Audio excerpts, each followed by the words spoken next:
Hong Kong, one of the most densely populated cities on Earth, known worldwide as a financial centre and for its shopping, pollution and fast pace of life. But in the green heart of Hong Kong, there is a magical place of beauty and tranquility.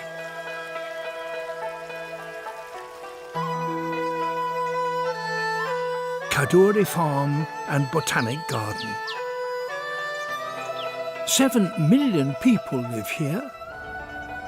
But how can they live in harmony with their wildlife neighbours? It's a challenge.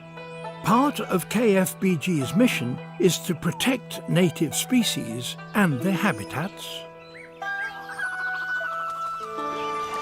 to stop poachers and the illegal trade in wild plants and animals,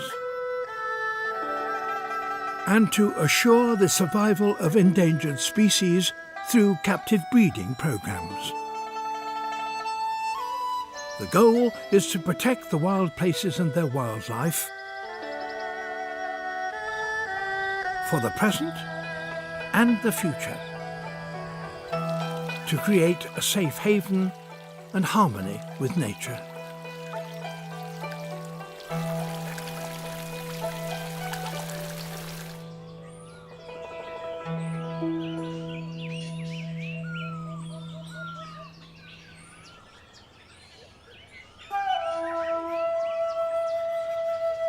A new day dawns on Kaduri Farm.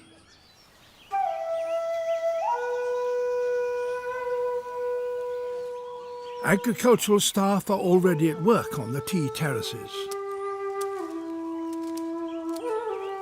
Tea is native to southwest China, and it has been grown and harvested like this for centuries. Sustainably and in harmony with nature.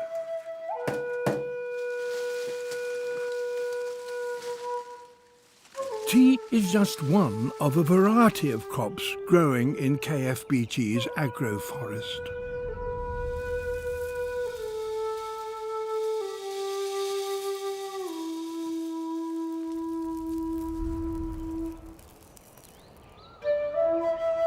Away from the tranquility of Kaduri Farm and outside its protection, poaching of wild animals and plants is a threat. And Kaduri Farm plays its part in rooting out the poachers and their traps. Today, the Fauna Conservation Team's Yorkie Wong is leading a mission in difficult terrain. He's here to help protect one of the world's most endangered freshwater turtles, the golden coin turtle.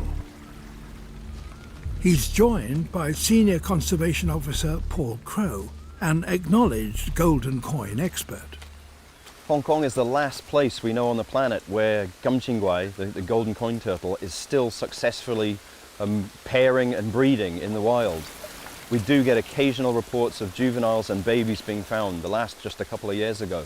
So we know we have a real responsibility here in Hong Kong to make sure this animal doesn't go wild extinct. Everybody reveres it as a lucky turtle. So people know this animal, they're well aware of it, and unfortunately these interests in the animal have driven it virtually to extinction. It's so sought after that the market prices have gone extremely high, so high that it's a massive incentive for people to try and trap the last individuals. We're joining forces today with the Agriculture, Fisheries and Conservation Department ranger staff to do a stream spot check to try and see if there are illegal traps placed in some of the key stream habitats. So far, the wild hasn't been a safe place for these animals. So we hope that sort of the extended effort over years by Agriculture and Fisheries Department and ourselves is starting to make the streams a safe habitat. We hope that if we go out today, we don't come across any of these baited and active. This is a simple kind of trap that's placed to catch the turtles. Guys can trek into these streams and place 15, 20, and then maybe return later, and if they're lucky, they have a golden coin turtle that could be worth upwards of 120,000, 150,000 Hong Kong dollars. And that is a year's salary for many people.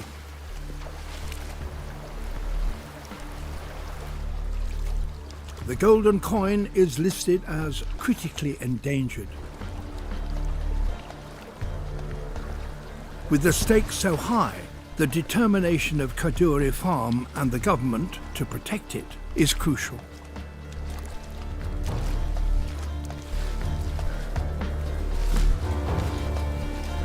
A poacher's trap. On these patrols, any traps found are destroyed and removed.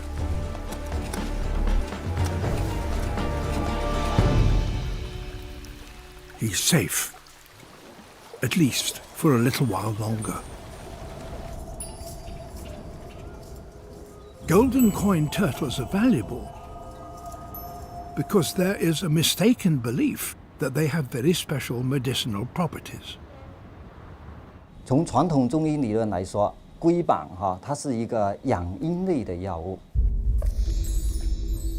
中药呢，就是说有根据中华人民共和国药典就有3000多种。那与龟板这个同一类的药物呢，也有几十种。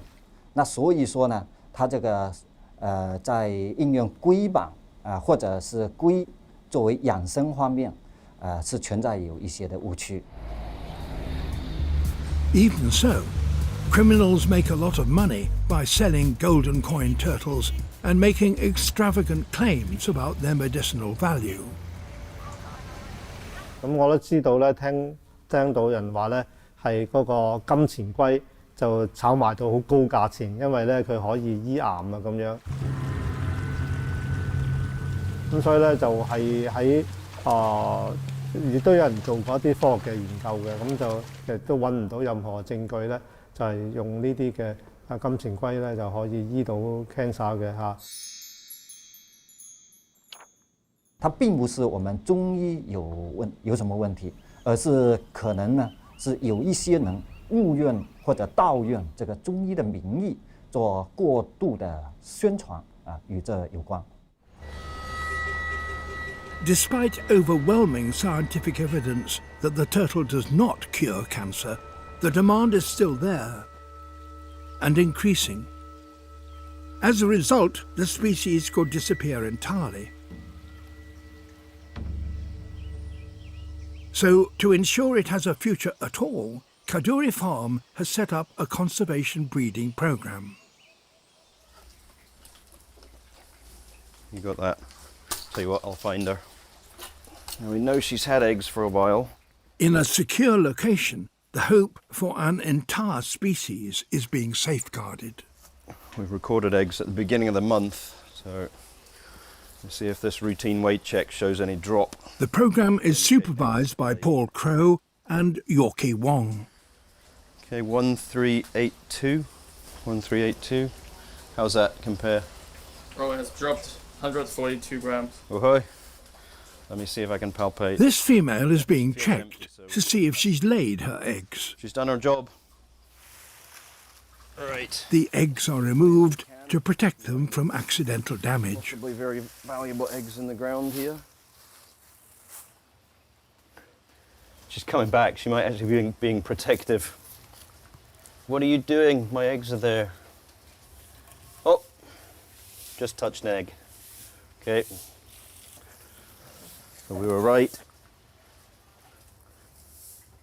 Whoa, not just an egg.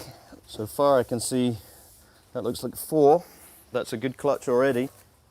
It's very important at this point that we treat them very carefully. The breeding program has been in full swing since 2001, and the hatching success is rising. That's the future of a species right there. Paul checks his precious cargo into the incubator room. We have to concentrate here for several reasons. There's lots of steps to take that we have to get right, and we can't make any mistakes and drop anything because that would waste the whole year. So each egg is carefully weighed. it's a 29.2 gram and measured and numbered. Big one. That's egg number 17. Egg number 17. 20, 30. This is a very delicate part of the operation. And you're K number is 7880. Dropping an egg would be a disaster, but they need to get them into the incubator quickly. Egg number 18.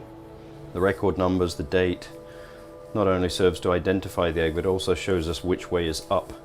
One day, when there is widespread public understanding and the poaching stops, these turtles will be released back into Hong Kong's streams. Let the incubator do its job. For now, the breeding program is the best hope for Hong Kong's native golden coin turtle. Whilst the fate of these turtles hangs in the balance, the fauna conservation team faces a very different challenge from another turtle species that doesn't belong here. Nearby, there's been a release of red-eared sliders, a hardy and aggressive alien species from North America. And they pose a threat to native stream life. People buy these mainly captive-bred turtles specifically to release them, in the belief that setting an animal free brings blessings and good fortune in this and the next life. This well-intentioned but misguided act causes suffering and threatens the local ecology. All exotics must be removed.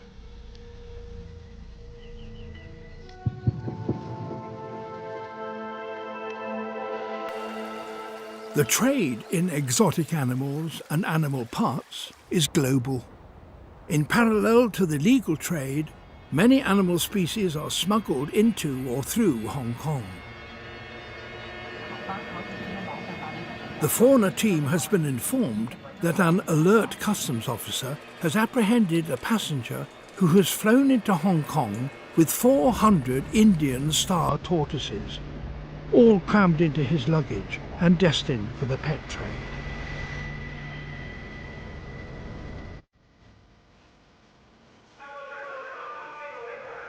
These tortoises, protected under the Convention of International Trade in Endangered Species, have now been placed in the care of Kaduri Farm.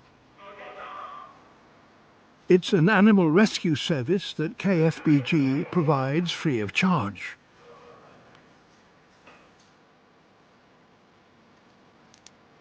Less than half of the tortoises survived the journey, cruelly smuggled without food or water.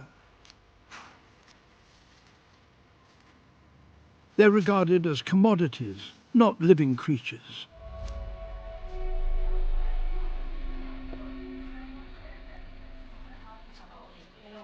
But now they're in the care of Kaduri Farm's veterinary team, who are always ready to handle emergency admissions.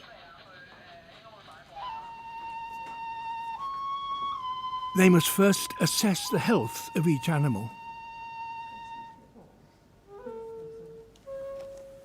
Then they're weighed and given an identification number in order to follow their progress. What to do with so many confiscated pet trade animals is a challenge. But in this case, the team will find the tortoises homes with people in Hong Kong who are authorized to care for them.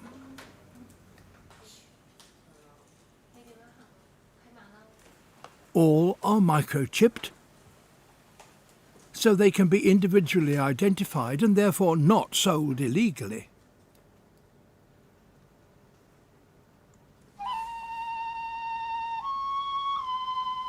The tortoises are handled with great care and compassion.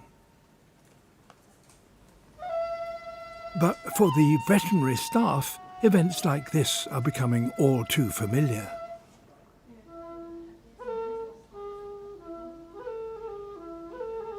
The illegal trade in plants, animals and animal parts is worth $20 billion per year. Numerous traders in the district of Sheung Wan sell the ingredients for traditional Chinese medicine. Legally, it's a grey area, because some unscrupulous traders mix in parts of plants and animals that are protected under international law. It's a trade that's centuries old. But today, it's having an enormous impact on wild plants and animals, none more so than on sharks.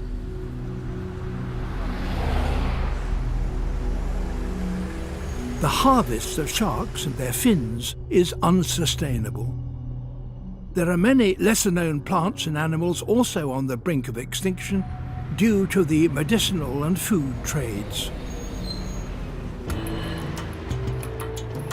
Kaduri Farm is actively monitoring the trade, and 2 of its scientists in the Shen Wang district are on a routine patrol. They often find protected plants and animal body parts sold as medicine. And here, the heartwood of the rare and valuable Aquilaria tree is openly displayed.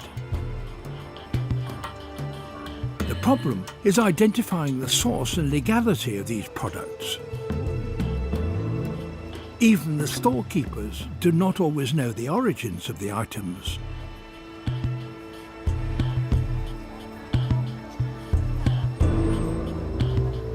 This is where Kaduri Farm's experts can help. KFBG's Conservation Lab is a state-of-the-art facility used to analyse the genetic makeup, the DNA, of plant and animal samples. By extracting and analysing DNA, scientists can determine the species and where it came from,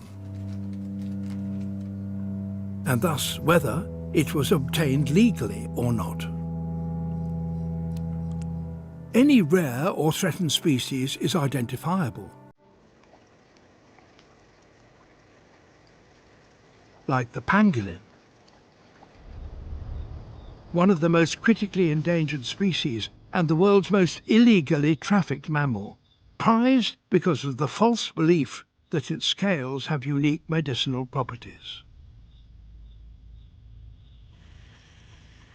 And the Hong Kong lady's slipper orchid, collected illegally and found on sale in downtown flower markets.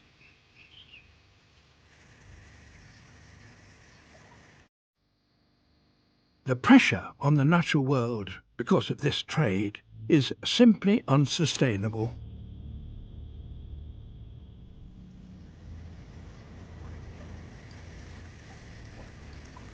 KFBG's scientists extract and barcode the DNA of samples from the market and cross-reference the barcode against a worldwide database. 举例来说，这个海马样品来自于香港荃湾的市场，我们并不知道它确切的物种，所以我们尝试用 DNA 条形码技术来寻找真相。A seahorse's DNA sequence is compared to the database, revealing that this is an endangered hedgehog seahorse being sold illegally. 我们的工作展示了一个非常严峻的问题：过度捕捞海马还有其他野生物种是不可持续的。Cutting-edge forensic technology and techniques have revolutionized the way KFBG is able to operate in this difficult and often sensitive area. This is a lucrative business. Much of the trade is legal, but if illegal activity is uncovered, Kaduri Farm reports it to the authorities. Monitoring work like this largely goes unseen.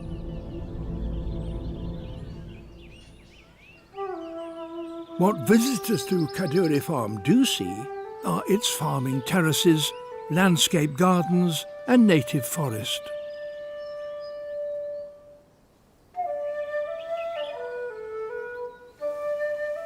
And it's a haven for city dwellers, a place where people are invited to think a little differently about the world in which they live.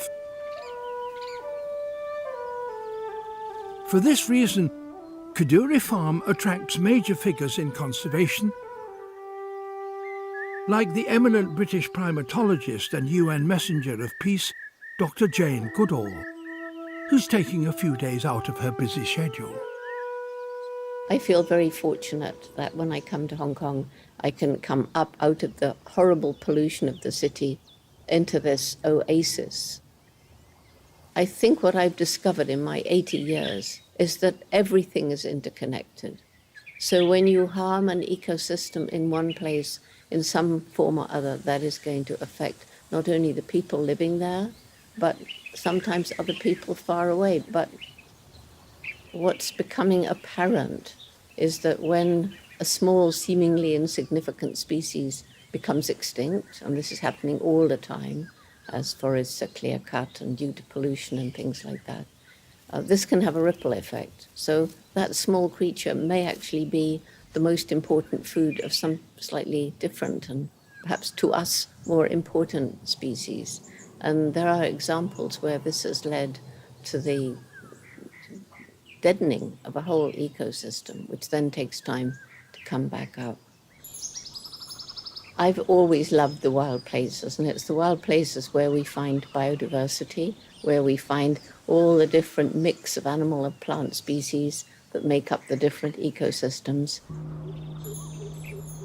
They are a spiritual refuge, and the wild places have a certain atmosphere that is very soothing to troubled minds. And in this crazy life we live now, the life in the city, rushing around, bustling, hustling, wanting to make money and more money, going out into the wild places is a way of reconnecting with nature. And I think that's very, very important.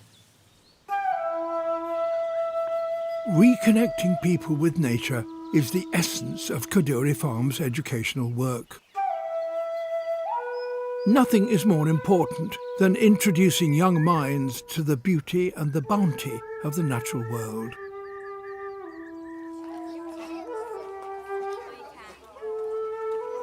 These children are on a course called In Touch with Nature. And there's no better place to start than the kitchen garden, where they learn where some of their food comes from.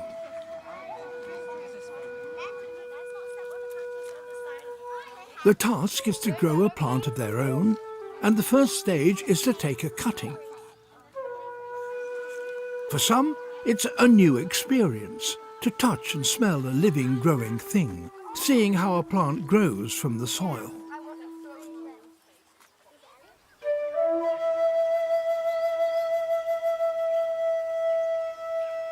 It's something that the field workers tending these centuries-old tea terraces understand, but many of us don't.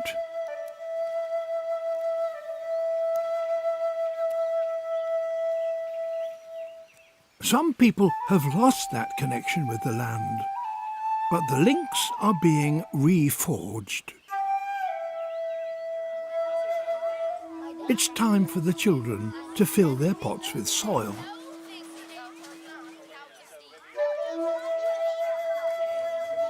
Learning to love the earth and the cycle of life that it creates can bring a lifetime of joy and satisfaction.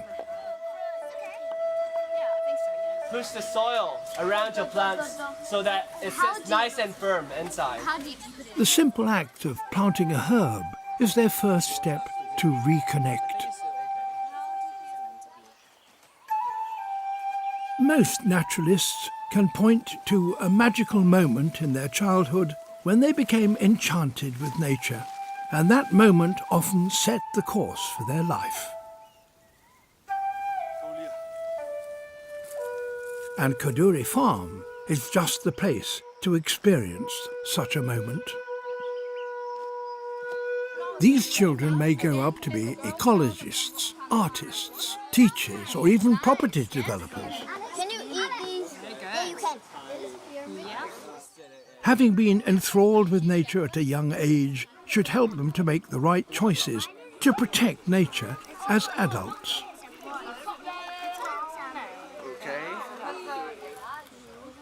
To recognize that connection with nature, to feel it, is a precious gift. Having planted their herbs, it's time to label their pots and admire their handiwork.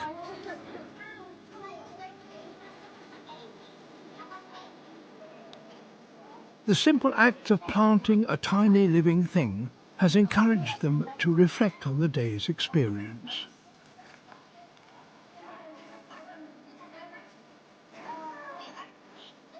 It has prompted Lizzie here to write a message to nature.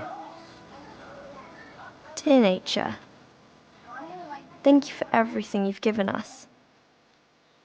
Like plants, oxygen, and animals. I hope you stay well, so you can keep providing a lovely life for us and everything around us. Best wishes, Lizzie. The young are our hope for the future, and experiencing the magic of nature is a key to unlock their hearts and minds. It's a wonderful place for young people to come and be educated. It's teaching people about the importance of organic food and not using these pesticides and herbicides that destroy the environment.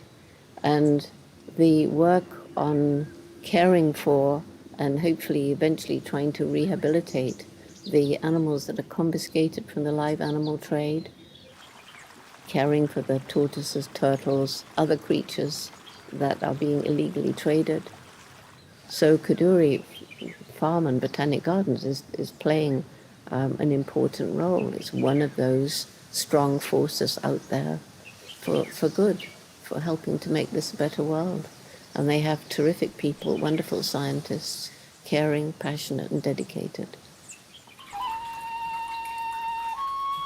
And one of them is Yorkie Wong.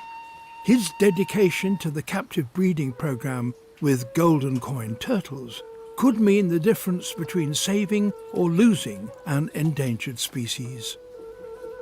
The program has been running for over 16 years with much success. And although the turtle is not yet out of danger, there's good reason for optimism. 咁其實我哋整個保育計劃裏邊，其中一個好重要嘅部分咧，就係人工繁殖。咁喺呢一度咧，我哋就飼養緊咧，其實係今年啱啱孵化出嚟嘅金錢龜。咁你見到呢一度咧，每一隻龜我哋咧都做咗個記號，係佢哋每一個人嘅獨特嘅號碼嚟嘅。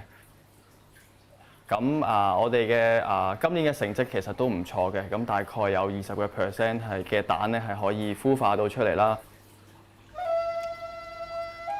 A successful hatching is a special moment for Yorkie.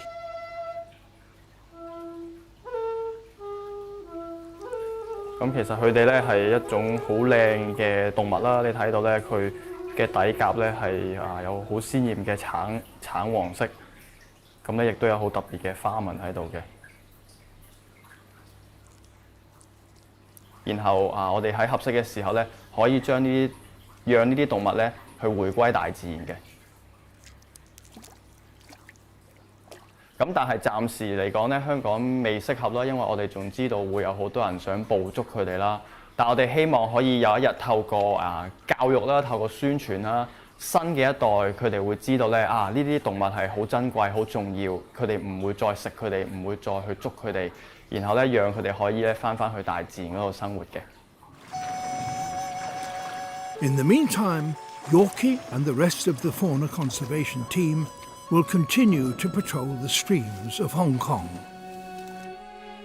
Kadoorie Farm staff work tirelessly each day to conserve native wildlife, protect the natural world, and hopefully inspire the next generation to continue this important work.